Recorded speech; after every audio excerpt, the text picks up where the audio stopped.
Boa tarde, pessoal. Então, vamos começar com a aula de povos bárbaros hoje, né?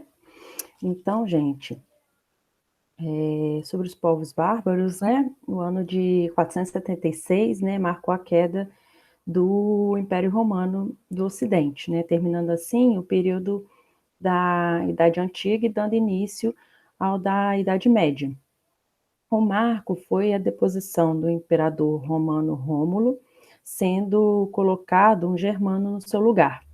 A maior causa, porém, não a única, né, da queda do Império Romano do Ocidente foi a invasão dos povos bárbaros, principalmente os germânicos no território de Roma.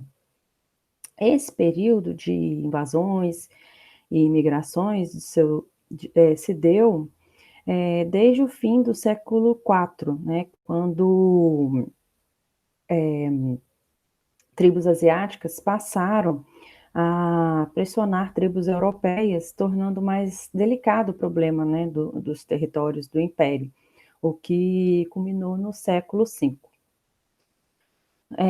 Os habitantes do norte e do leste da Europa, esses povos, né, moravam em regiões de condições climáticas bem desfavoráveis, onde o frio era muito intenso. Em relação às roupas, esses povos trabalhavam muito a lã, mas também o linho, o cânhamo e o algodão para elaborar seus tecidos, criar túnicas, mantos e espécies de calças também, né? Porque como eles andavam muito a cavalo, era interessante que eles usassem mais calça para proteger as pernas, né? E lembrando também da questão da modelagem, né? Eles não tinham modelagem, então a forma, né, com que eles faziam essa modelagem aí, essa modelagem não, esse corte era realmente em formato, até mesmo um formato mais, como se tivesse com as pernas mais abertas, justamente porque o tecido ele não tinha maleabilidade, né? Então era interessante para que eles pudessem sentar, né, com conforto em seus cavalos. Para os homens, as túnicas podiam ser mais curtas, de couro ou de tecido. Eles usavam calções curtos, denominados de bré. A gente fala bré, mas escreve braís, tá? Ou mesmo a calça longa atadas às pernas por bandas de tecidos abaixo dos joelhos. Essas calças eram presas por um cinto que envolvia o corpo por intermédio de passantes, cumprindo uma dupla função protetora, porque como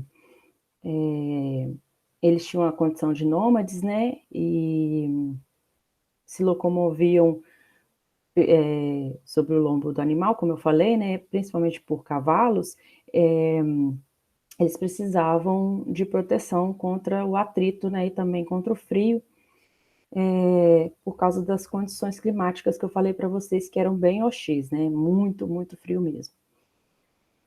Por cima, como proteção maior, usavam um manto que podia ser de couro ou de pele de animal, preso ao corpo por broches ou alfinetes. As mulheres vestiam-se com uma túnica longa presa por broches e atadas ao corpo por cintos, né? Cujas fivelas se compunham de discos duplos de metal ocos, nos quais levavam seus pertences. Sobre a túnica, usavam um chale também preso por broche ou fivela. Por baixo da túnica, costumavam trajar uma camisa geralmente de linho com abertura frontal até o peito. Homens e mulheres tinham cabelos longos e, para se protegerem, usavam toucas. Para os pés, era comum calçados fechados e também sandálias em couros atadas por correias e cadarços para os dois sexos, né? Então, quem são esses povos bárbaros? Quem eram considerados povos bárbaros? Os povos que não falavam latim, né? Todas as pessoas que viviam além da fronteira de Roma. Os principais povos eram os germânicos, que habitavam o centro e o norte europeu. Os rios Reno e Danúbio passaram a ser as fronteiras que separavam a cidade de Roma das zonas habitadas pelos bárbaros, e eles tinham um domínio imenso da metalúrgica. Como eu falei para vocês ontem, quem gostar muito dessa tema de povos bárbaros, de Bizâncio, vejam a série Ressurreição, gente. Tem na Netflix, é maravilhosa. São 5 temporadas, mas tem, assim, 300 e tantos capítulos cada. Tem muitos mesmo. Eu vi alguns pedaços só, mas meu pai e minha mãe estão apaixonados. É uma super produção mesmo, tá? Recomendo, o vestuário é super autêntico, tá?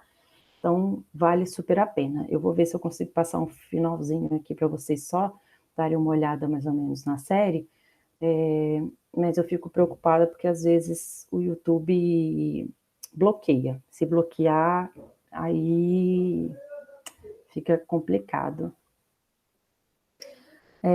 Com o tempo, essas tribos, devido ao contato, né, com os povos das culturas romanas e bizantina, acabaram também se romanizando, né, passando a ter um gosto maior por adornos, cores mais vistosas, mas esse era o bem típico vestuário aí. E lógico, né, gente, eu mandei os documentários, vocês vão ver que cada um tinha uma forma de se vestir, porque os povos bárbaros eram todos aqueles fora da região de Roma, tá? Então percebam aí que tem várias formas aí, tem os vikings, né? Aqui, ó, tá vendo? Que tem outra forma, mas a característica comum deles é a calça, né? O uso de calça, porque eles montavam, eles eram nômades, né? Átila, o líder dos hunos, que era um dos mais conhecidos aí dos povos bárbaros. Outro quadro aqui. Aí, como eu já mandei a aula para vocês, fiquem à vontade, se vocês tiverem alguma dúvida, eu estou à disposição, ok? Esse aí aqui, ó, é um quadro bem bacana também, mostrando a invasão dos povos bárbaros em uma cidade de Roma.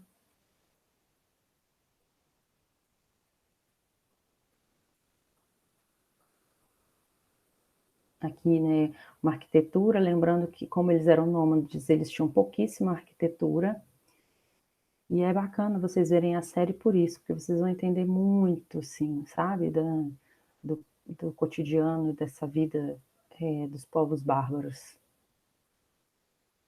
Eles eram politeístas, né, ou seja, acreditavam em vários deuses.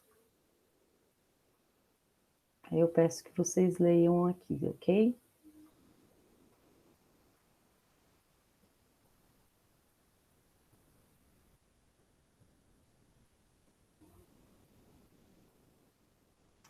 E é isso. Agora, nós vamos passar para Império Bizantino, ok? Então, vamos para o Império Bizantino.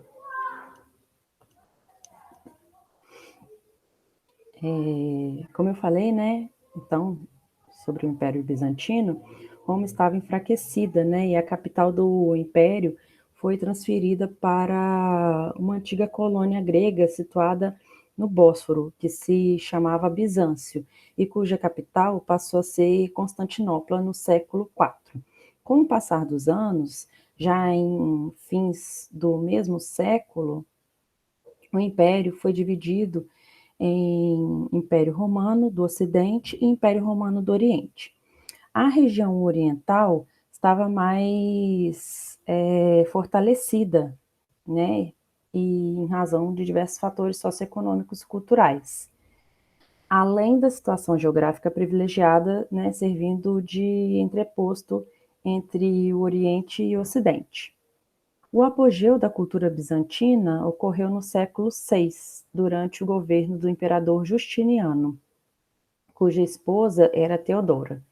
A religião vigente era cristã, todavia se distanciando consideravelmente da Igreja Romana e em meados do século XI, século XI, que foi 1054, né? Houve, de fato, a cisão entre a cristandade católica romana e ortodoxa oriental. O Oriente estava em condições gerais bem superiores à do Oriente, principalmente do que diz respeito à economia. O luxo oriental sempre foi mais ostensivo do que o ocidental, e em Bizâncio não era diferente. No que se refere às roupas locais, nunca na história da indumentária houve uma aproximação tão grande entre roupas civis e religiosas. A seda foi o principal tecido utilizado em Bizâncio, tendo a sua produção se desenvolvido no próprio império, não sendo preciso, com isso, importá-la da Índia e da China. Sua fabricação era monopólio do governo. Esse tecido normalmente só poderia ser usado pelos altos funcionários da corte, e os tecidos mais opulentos e suntuosos eram de uso exclusivo da família imperial. Como se não bastasse todo esse esplendor, as roupas ainda eram bordadas com fios de ouro e prata, pérolas e pedras preciosas, refletindo o luxo e fazendo eco aos mosaicos das construções locais, que foi a arte maior entre os bizantinos. A lã, o algodão e o linho também faziam parte da indumentária de Bizâncio. A influência recebida pelas suas roupas eram diversas em uma mistura evidente de referências romanas, persas e árabes. E graças a todo esse gosto requintado e luxuoso, ostensivo em cores e elementos, né, pingentes, Bizâncio também influenciou a indumentária da Europa Ocidental. As cores estavam muito presentes, não só para o casal imperial, como também para os mais privilegiados materialmente. Além do uso da complementação ornamental dos bordados com cenas religiosas, motivos florais e até mesmo animais. Como em outras culturas, a roupa bizantina também foi um diferenciador social. Eram verdadeiramente hierárquicas, e quanto maior o prestígio do portador, mais ornamentadas se apresentavam. Não havia nas peças um compromisso de sedução, né? Muito menos de utilidade, né? Visto que a principal característica era de fato esconder o corpo.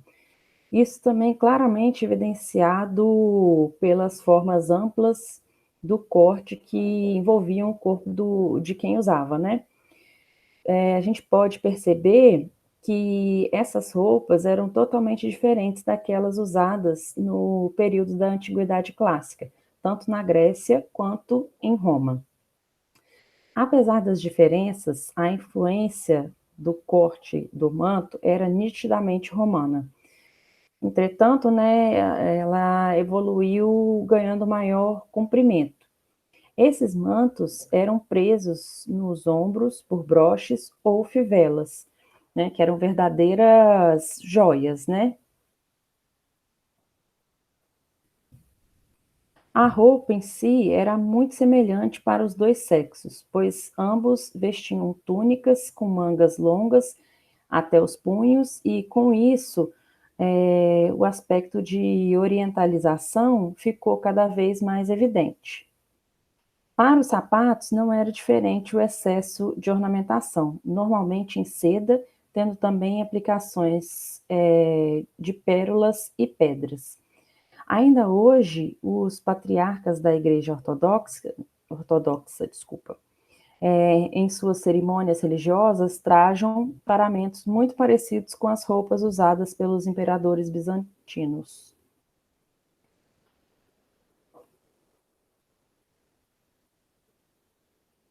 O Império Romano do Oriente vai perdurar até 1453, data em que os turcos otomanos tomaram Constantinopla e o saquearam, resultando assim no fim da Idade Média.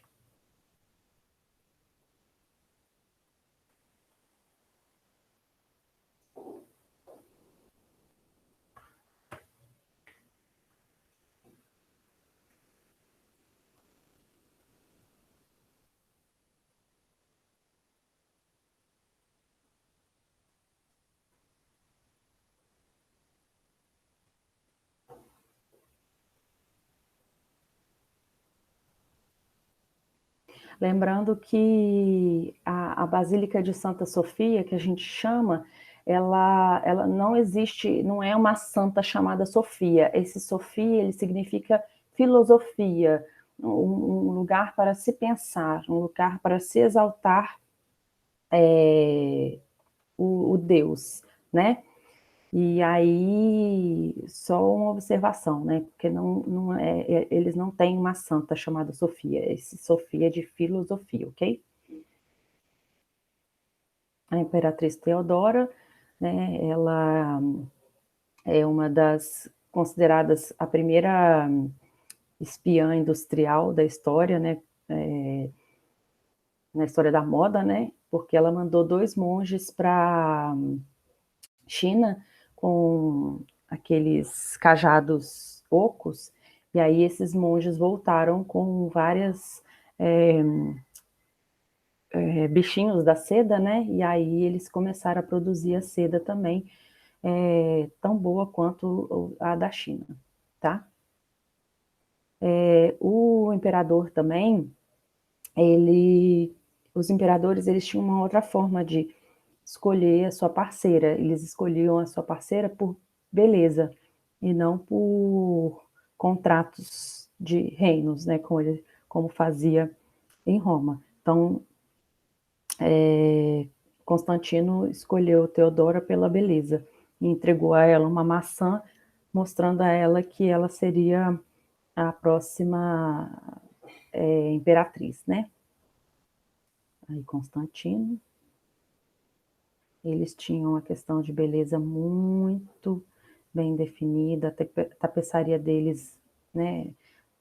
Até hoje é muito reconhecida, belíssima, joias maravilhosas.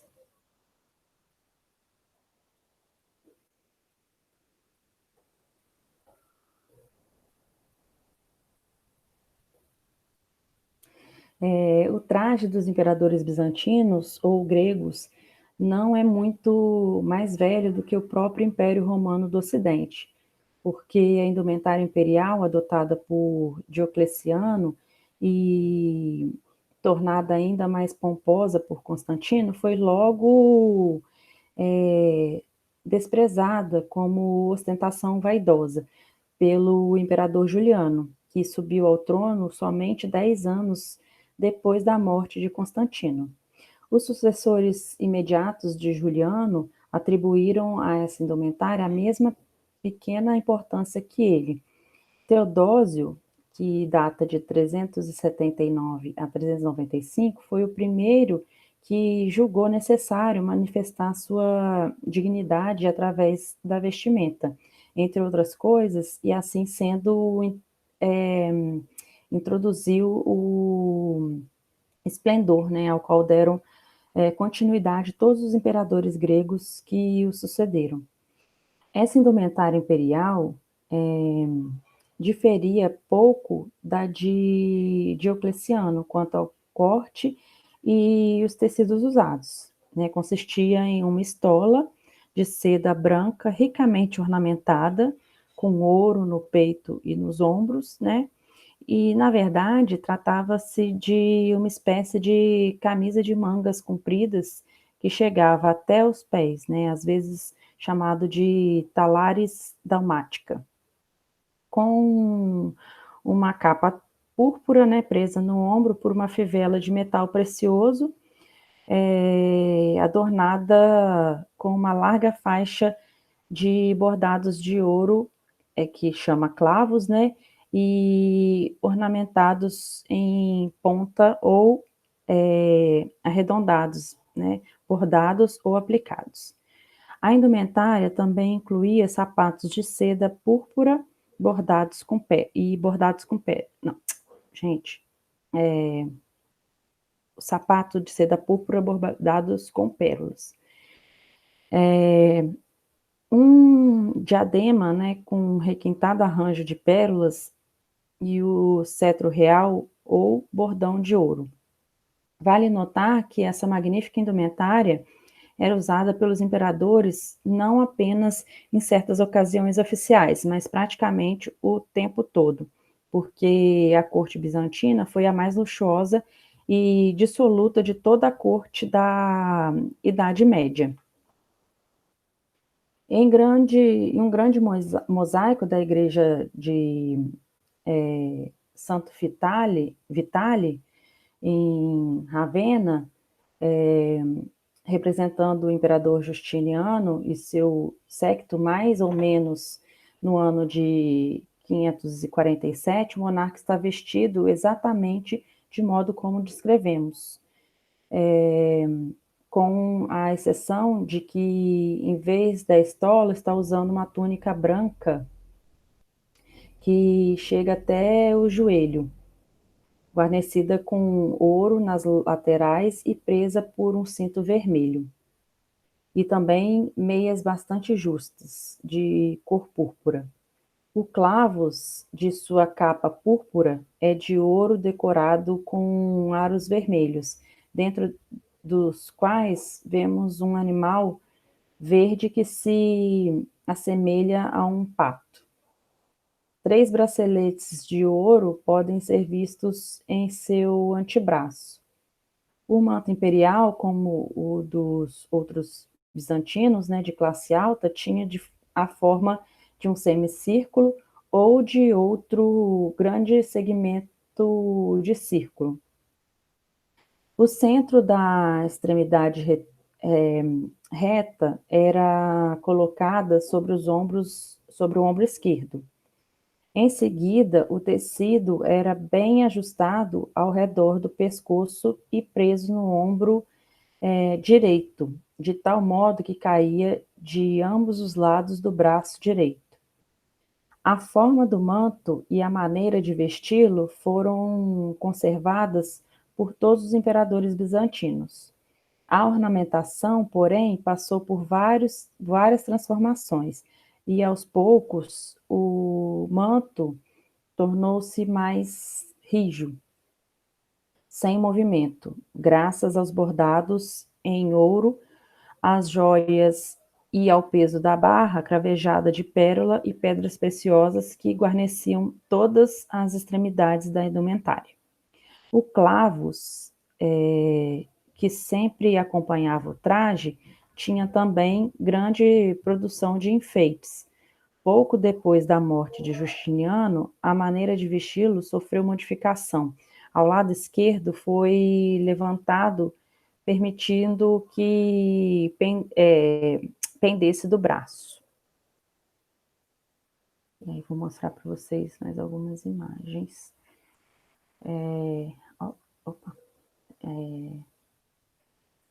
Olha que lindo esse adorno de cabeça, né? É a coroa dela, né?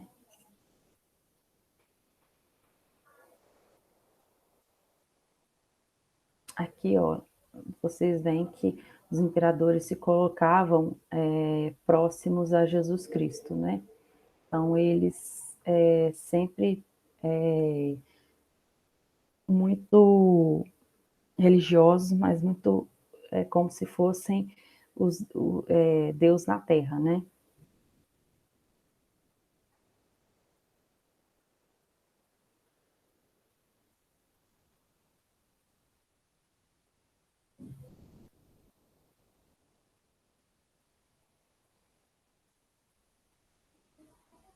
Aqui não parece com roupas de hoje da igreja?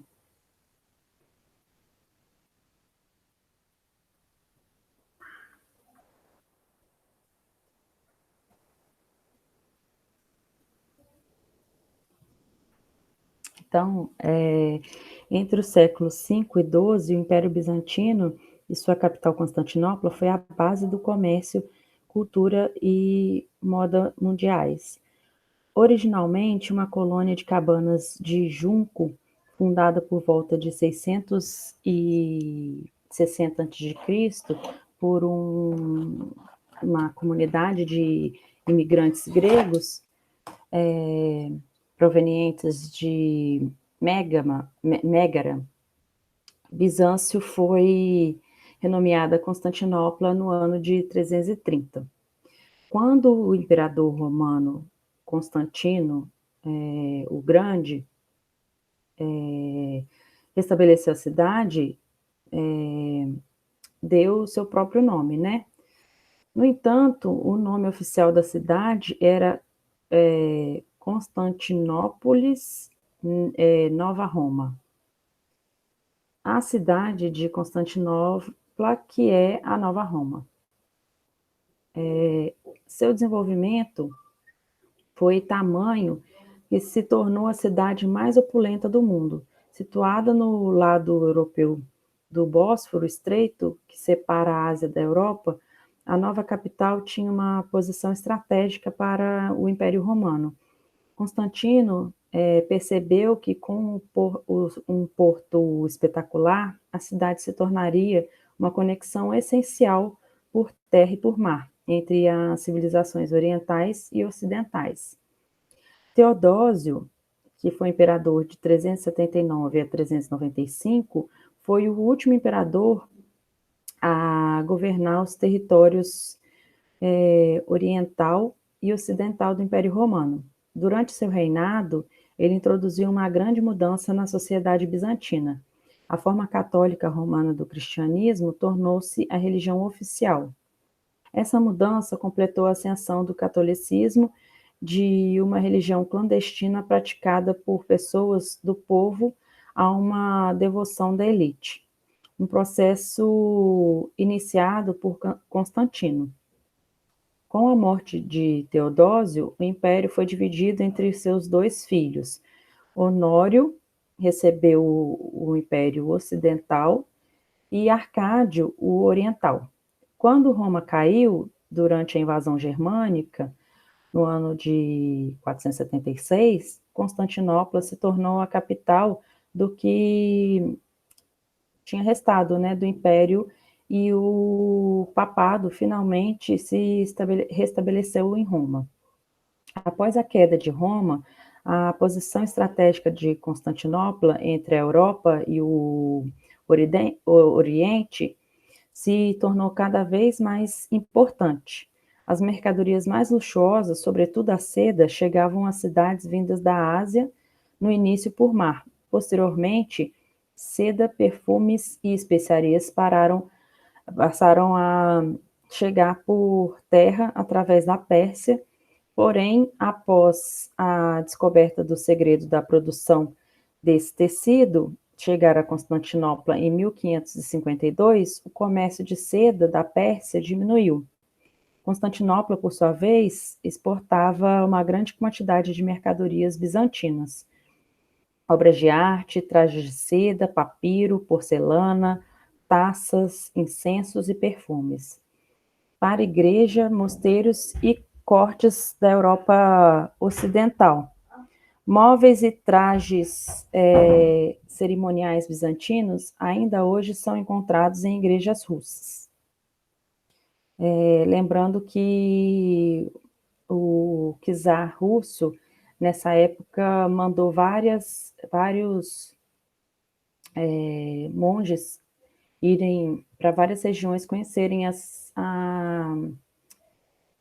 religiões, né, de cada lugar. E aí, os monges que voltaram da região de Bizâncio ficaram apaixonados pela religião deles e pela riqueza do lugar, né? E aí, então, hoje, a Rússia é a que segue mais o pensamento do que o pensamento que tinha, né, na época de Bizâncio, do que o próprio esqueci que cidade que é hoje, Bizantino, Palestina, tá? Ainda mais que eles são muçulmanos hoje, né? E aí os russos, eles ainda são católicos ortodoxos.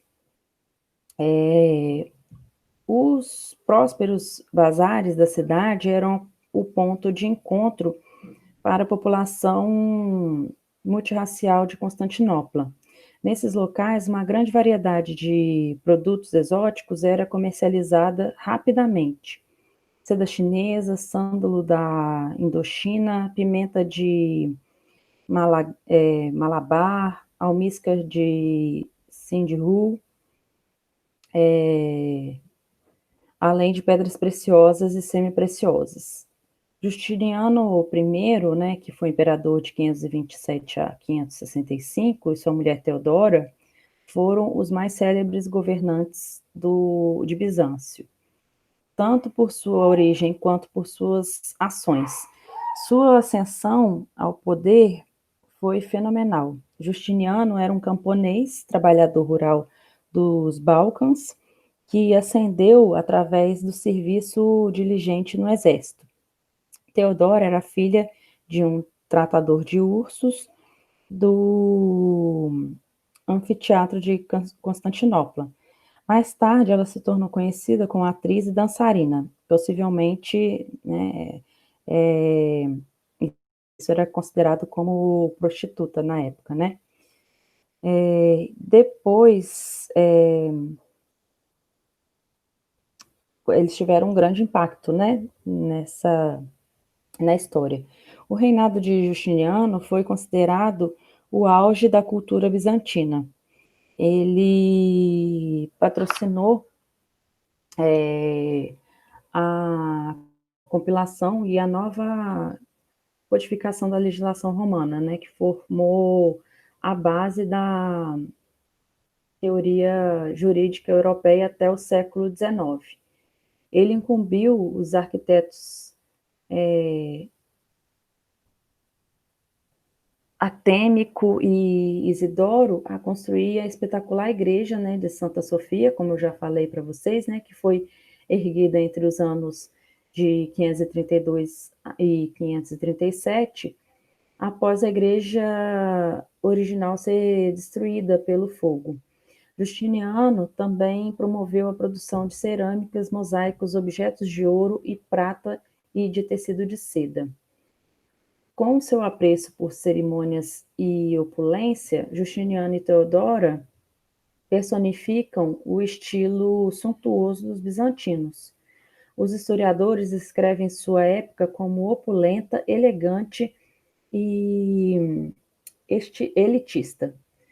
As roupas cotidianas eram trajes de brocado e seda leve, bordados com pérolas e pedras orientais. Eles se sentavam em tronos de ouro e tinham cortesãos para atender a cada um de seus caprichos.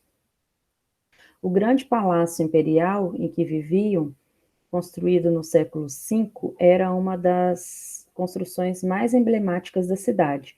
Sob a direção de Teodora, o palácio encerrava cada luxo produzido pelos melhores artesãos de Bizâncio, assim como os importados do Oriente. As portas eram feitas de prata maciça e as paredes revestidas de mosaicos.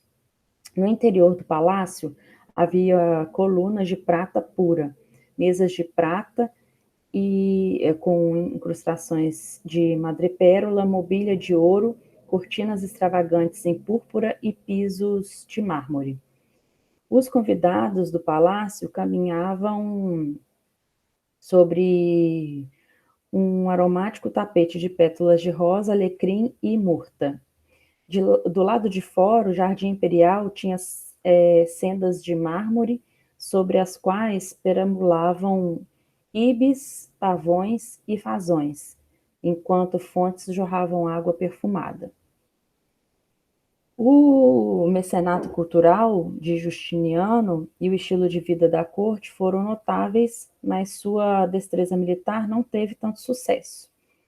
A reconquista do norte da África e da Itália foi breve e o fim de seu reinado foi repleto de guerras contra os persas, invasões pelas tribos búlgaras e eslávicas e o surgimento da disseminação da peste bubônica. O Império Bizantino nunca alcançou o mesmo apogeu novamente. No século VII e IX, os imperadores e a Igreja se dividiram sobre a questão do uso de ícones e do aumento da idolatria. A tensão foi causada também pela presença dos papas em Roma, alguns dos quais estavam inclinados a interferir em matérias que deveriam, né, ter sido apresentadas ao imperador no Oriente. Outro problema para os imperadores era a ascensão do feudalismo, que concentrava a terra e a riqueza nas mãos de algumas famílias abastadas. No entanto, foram as cruzadas, a partir do final do século XI, que finalmente conduziram o Império Bizantino à desintegração. Ao procurar proteção do ataque violento dos turcos, seljúcidas.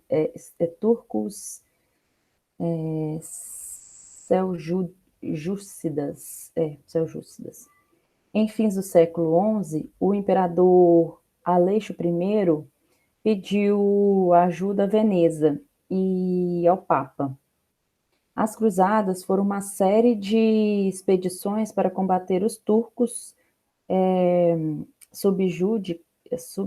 suljúcidas e para reconquistar a Terra Santa para a cristandade, obter sucesso às rotas de comércio no Oriente e reunificar os impérios oriental e ocidental sob o papado ocidental. O império foi destruído durante a Quarta Cruzada, quando Constantinopla foi conquistada por venezianos e cruzados, no ano de 1204, mas foi reconquistada pelos gregos em 1261. Em 1453, o último imperador de Bizâncio, Constantino XI, Drageres, morreu defendendo o então grande capital contra o exército turco do sultão Mehmet II. Embora o território bizantino ainda permanecesse no Peloponeso, nenhum outro imperador foi coroado. Ao refletir sobre a queda de Bizâncio, Montesquieu, né, o filósofo francês do século XVIII, foi preciso ao sentenciar que havia sido o trágico epílogo à glória de Roma. A mulher fora da corte, em todas as outras classes da sociedade bizantina, sofria restrições e segmentação. A família vinha em primeiro lugar e a vida cotidiana era dominada por questões domésticas. A grande exceção era Teodora, que exigia respeito e exercia um grande poder. Muito do que se sabe a respeito de Teodora é baseado no livro História Secreta, as memórias do historiador da corte Procópio, conhecido por se opor a Teodora e Justiniano. Portanto, essas informações não devem ser consideradas precisas. Escébolo, governador de Pentápolis, no norte da África, foi o primeiro a descobrir os encantos de Teodora. Ele a libertou de sua condição humilde e ela se tornou sua amante. durante algum tempo, viveram juntos no norte da África, mas após uma briga, separaram-se e Teodora voltou para Constantinopla, onde trabalhou como fiadora de lã. E aí, finalmente, Justiniano, né, a viu e ficou encantado. Quando Justiniano pediu a mão de Teodora em casamento, a legislação proibia casamentos entre patrícios e cortesãs. Teodora, no entanto, conseguiu persuadir o amante a revogar a lei. No ano de 1525, Teodora se casou com Justiniano e 2 anos depois se tornou a imperatriz do Império Bizantino. Teodora costumava andar em uma carruagem puxada por 4 cavalos brancos e governava sentada em um trono de ouro puro e pedras preciosas. As almofadas eram de cor púrpura para combinar com os calçados. Ela era uma mulher complexa e, embora governasse de modo severo, assassinava, né, os seus inimigos por envenenamento, afogamento ou tortura, né, era muito habilidosa no âmbito político.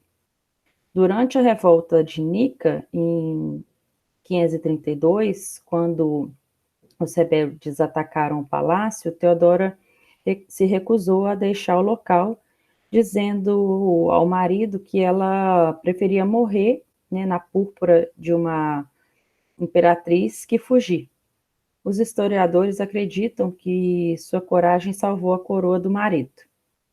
Como imperatriz, ela certamente exercia grande influência política, apoiando a visão imperialista do marido e ajudando a planejar os grandes projetos de construção e também auxiliando ele nas reformas jurídicas.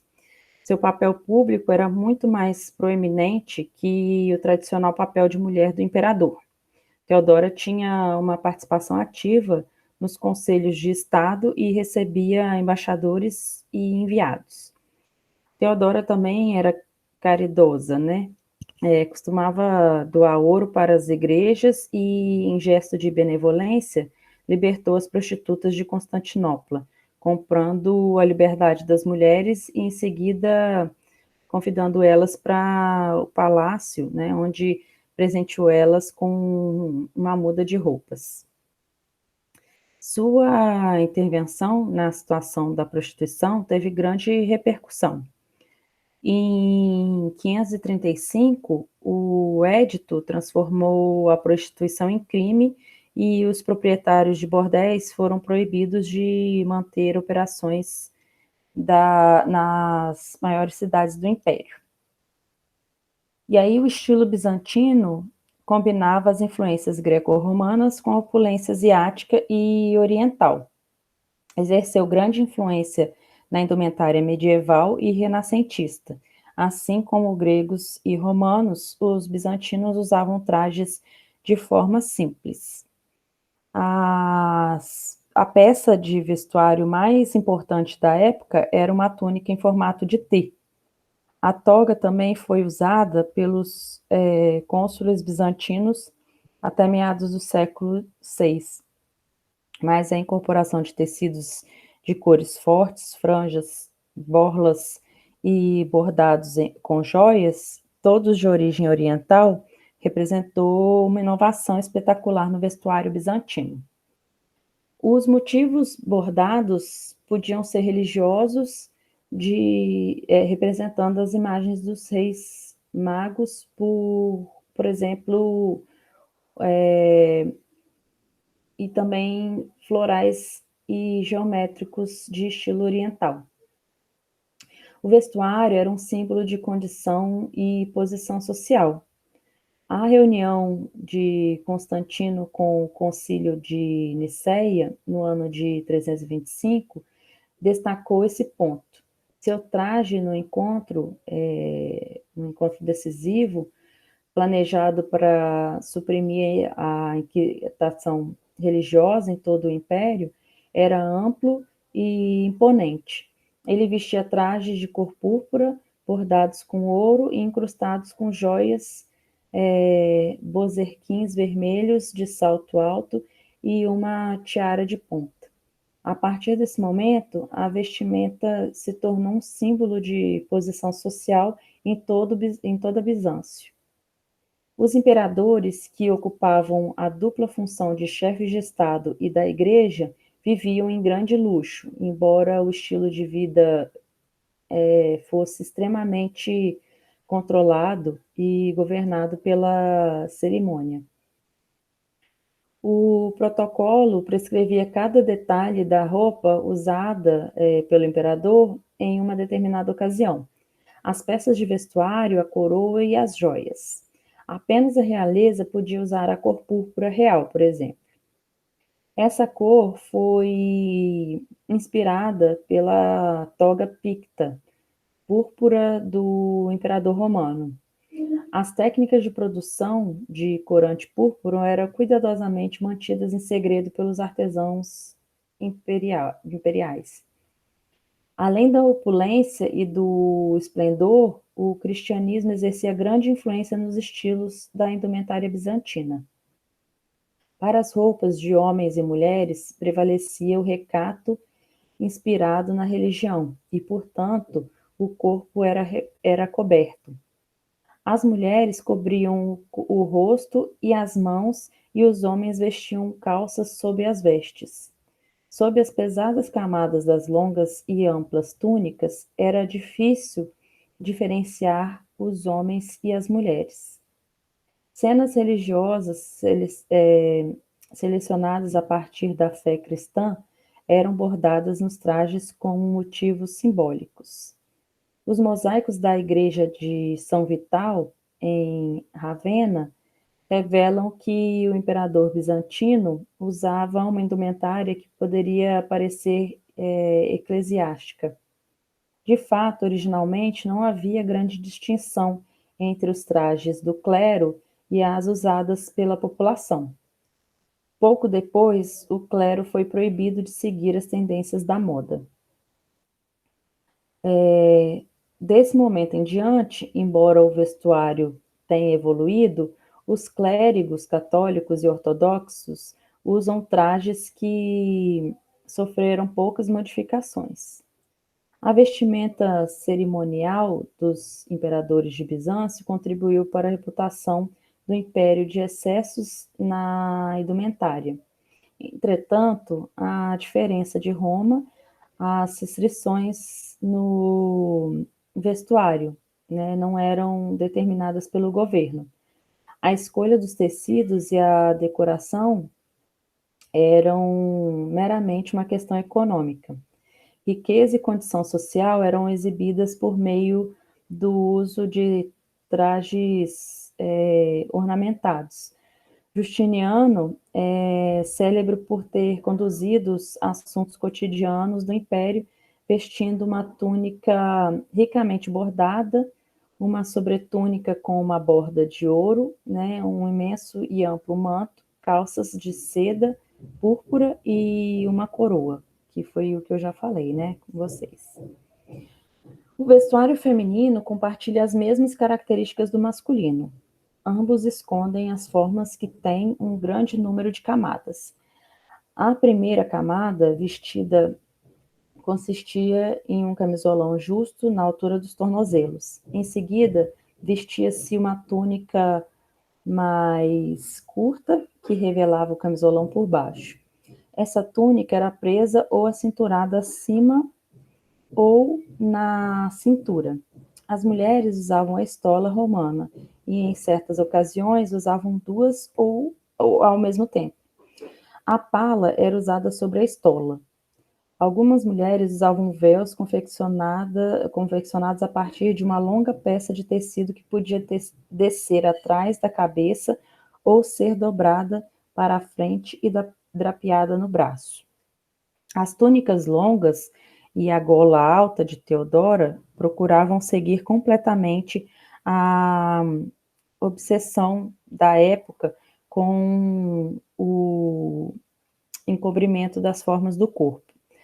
Os suntuosos vestidos de seda eram ornamentados com pedras preciosas e bordados de ouro exagerados.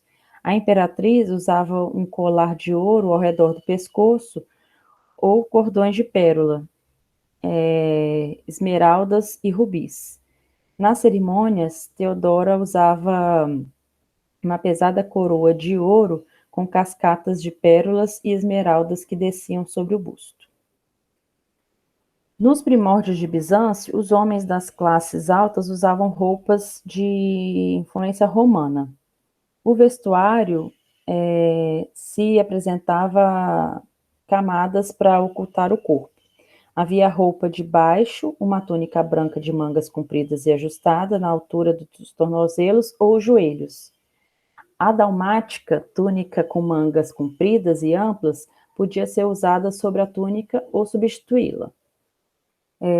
Originária da Dalmácia, a dalmática era confeccionada em tecido vermelho e dourado. Até o século VI, a toga foi usada pela maioria dos cidadãos de Bizâncio, mas, posteriormente, apenas os cônsules podiam trajá-la. Dessa forma, a toga foi substituída por um manto. Havia 3 estilos de manto, todos de origem romana.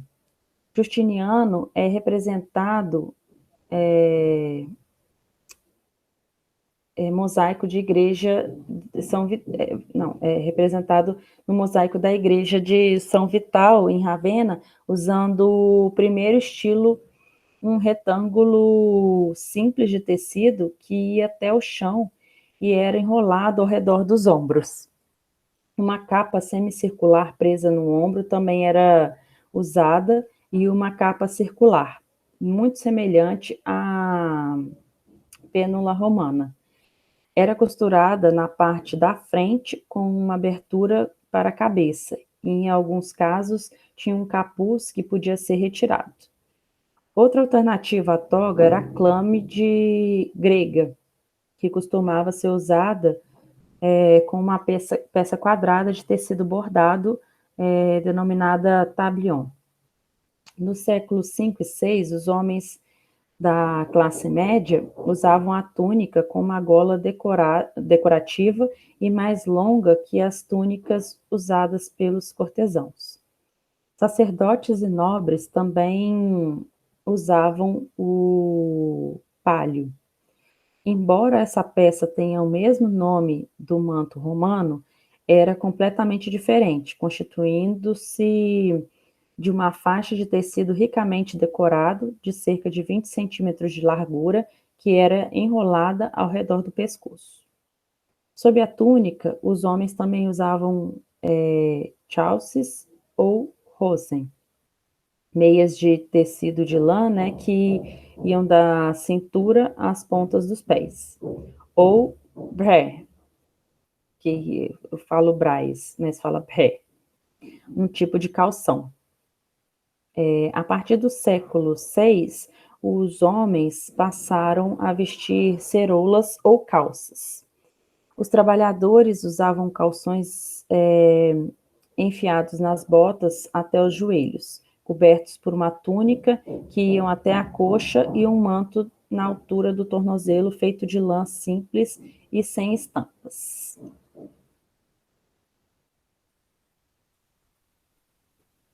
Tecidos.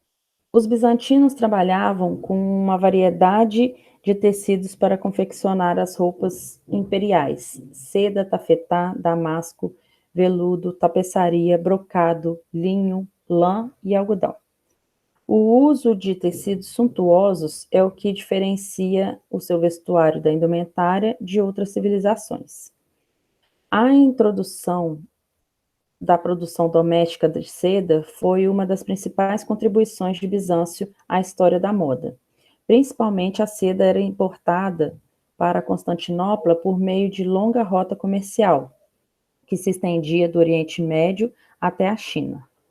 A produção da seda permaneceu um mistério por tanto tempo porque, para muitos, era inconcebível que o tecido extremamente luxuoso fosse, na verdade, produzido por larvas. No entanto, no ano de 552, o mistério foi finalmente solucionado e os céticos se convenceram quando dois monges persas contrabandearam uma vara oca de bambu na qual estavam escondidas centenas de ovos de bichos da seda e as sementes de amoreira, necessária para produzir as folhas que serviam de alimento para as larvas. Quando a manufatura de seda se estabeleceu no Império, o monopólio oriental no comércio do tecido cessou. Os bizantinos produziam um tipo de seda que se tornou conhecido como samite, que tinha uma textura resistente e grossa, semelhante ao que conhecemos como brocado. Essa textura pesada se adequava ao corte dramático e caráter imponente do estilo imperial bizantino. A seda também podia ser bordada com fios de ouro e algumas vezes era mesclada em lâmina de tecido de ouro. Kimonos de seda dos mandarins com dragões bordados eram ocasionalmente importados pelo Império, como a seda era o tecido que simbolizava a posição social, sempre era muito procurado. Os calçados femininos e masculinos revelavam uma forte influência oriental nas cores e tecidos usados. Eles podiam ser de seda bordada e decorados com ouro e pedras preciosas, em cores que variavam do preto, cinza e marrom, a tons vibrantes como verde, azul, vermelho, ameixa e violeta. Botas até a panturrilha eram usadas, além de chinelos adornados com joias. Teodora também costumava usar calçados feitos de ouro, né? Os trabalhadores usavam botas nas alturas do joelho. As joias bizantinas primitivas foram influenciadas pelo estilo greco-romano, mas influência oriental começou a prevalecer. Homens e mulheres de elevada posição social ostentavam colares pesados. Brincos, anéis e broches eram feitos de ouro, pérolas e pedras preciosas, como rubis, esmeraldas, safiras e diamantes. No Museu Victoria and Albert é conservado um par de brincos bizantinos de inspiração egípcia, que consiste em uma argola com a borda inferior curvada para cima, em formato semelhante ao de um barco. O bracelete rígido, afilado, e em uma das extremidades parece ter origem no século IX, em Bizâncio.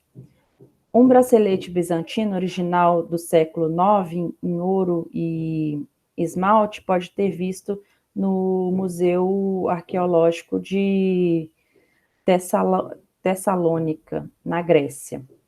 A técnica de esmalte se difundiu em Bizâncio a partir da Pérsia e sua produção floresceu entre os séculos IX e XI. Desde então, as técnicas de esmaltação bizantina se difundiram na Europa. Teófana, uma princesa bizantina, introduziu a esmaltação na Alemanha ao se casar com Otto II, em meados do século X. Um estilo particularmente popular era a esmaltação cloisonné.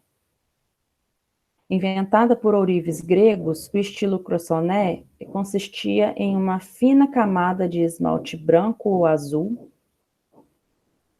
pálido, incrustado entre filetes de ouro ligeiramente salientes. Eles também esmaltavam imagens como flores e outros motivos delicados. Os bizantinos inventaram técnicas para a produção de vidro colorido usado para fabricar pequenos espelhos, considerados objetos ornamentais mais do que funcionais. Assim como os romanos, os bizantinos contavam com banhos públicos. Um século após sua fundação, Constantinopla tinha 53 banhos privados, 8 dos quais eram abertos para o uso público.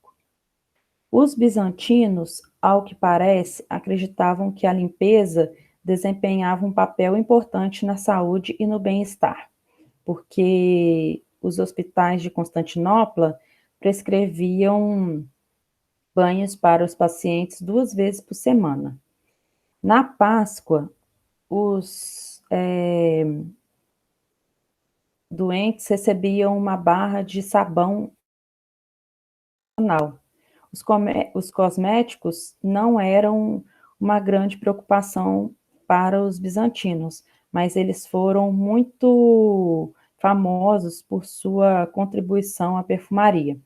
Devido à posição central para o comércio terrestre e marítimo, essa arte floresceu em todo o Império Oriental. Ingredientes para a China, Índia e Pérsia eram levados para Constantinopla, sendo utilizados como matéria-prima para os perfumistas. Esses profissionais ocupavam um lugar de destaque na sociedade bizantina, assim como os fabricantes de vela e sabão, curtidores e produtores de seda. Entre os grandes bazares de Constantinopla, os perfumistas e negociantes de especiarias tinham seu próprio local especial, um mercado situado entre o Palácio do Imperador e a Basílica de Santa Sofia. Essa posição remetia à tradição hindu, onde o mercado de perfumes se localizava em frente à mesquita. Os perfumes eram importantes para homens e mulheres. Constantino VII levava perfumes para as campanhas e a imperatriz Zoé se destacava como uma grande apreciadora de perfumes. E em seu enquanto ela estava, como imperatriz, podia ser encontrados queimadores de incensos e servos que engarrafavam perfume para seu uso pessoal.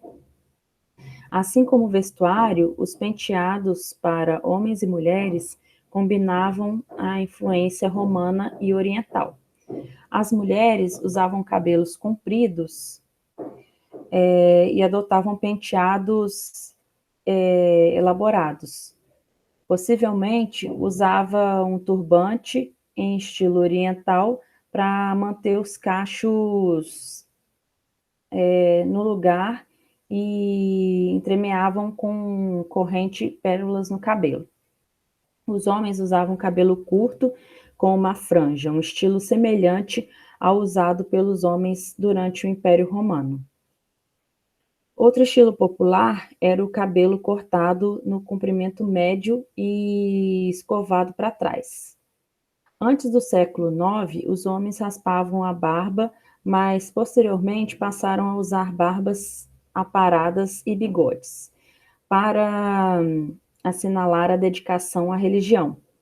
Os dignatários eclesiásticos raspavam o alto da cabeça, marca ainda conhecida como tonsura. Com exceção de solidel, pequeno barrete de origem grega, e do pétaso de palha, os chapéus não eram usados por bizantinos comuns, e até o século XII, sacerdotes e bispos conduziam as funções religiosas sem chapéus. Contudo, os acessórios de cabeça se tornaram uma parte complexa do vestuário da corte e da igreja. Nos círculos cortesãos, homens e mulheres usavam coroas e acessórios desenhados por ourives especializados. O mercado de pérola do Oriente fornecia um vasto sortimento de matérias-primas e os acessórios bizantinos com pérolas incrustadas são conhecidos por fornecer inspiração para os trajes costurados com pérolas que surgiam na Idade Média. Os dignatários eclesiásticos usavam a ínfula, uma faixa amarrada feita de lã branco que, com o passar do tempo, se tornou mais elaborada e passou a ser ornamentada com joias e bordados de ouro. Embora a pompa e a cerimônia ditassem o estilo dos chapéus usados pelos diferentes membros da igreja, a necessidade também tinha o seu papel. Por causa da atmosfera úmida e fria no interior das igrejas, bispos e cardeais usavam o solidel, em diversas cores, de acordo com sua posição social. Os monges usavam hábitos com um capuz que podia ser puxado sobre a cabeça. E aí vocês podem ver alguns modelos aí de cabeça, né?